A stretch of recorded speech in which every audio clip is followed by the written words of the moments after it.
Hello there, mathletes. Welcome back to Math Jamboree. In this video, we have another AP Precalculus type of a question from the topic of exponential function.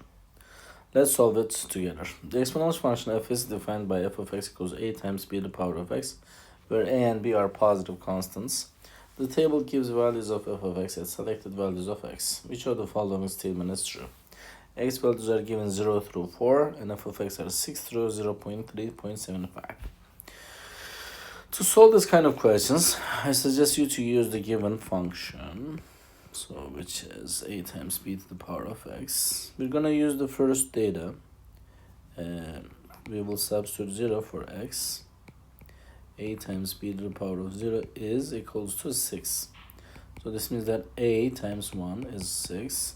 So technically a is equals to 6. For the value of b, I will use the second data. We just used this, and we're gonna use this f1.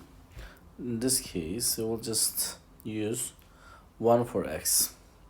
So a is 6. 6 times b to the power of 1 is equals to 3. So 6b is 3. To get the value of b, we'll just divide both sides by 6. And b is 1 over 2.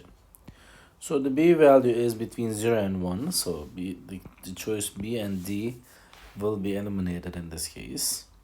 The answer is either a or c. In the choice a says it's a decay function.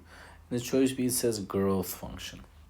How do we determine that? We'll just check the values. As x values are increasing, the y values are going to the opposite direction, right? So they're decreasing. So since this happens, this is not going to be the growth, this will be decay, right? Decay.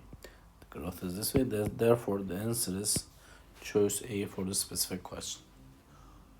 I hope you found this video helpful. If you did, please give it a thumbs up. If you have questions or comments, you can always leave it below there. Thank you and see you next time. Bye bye.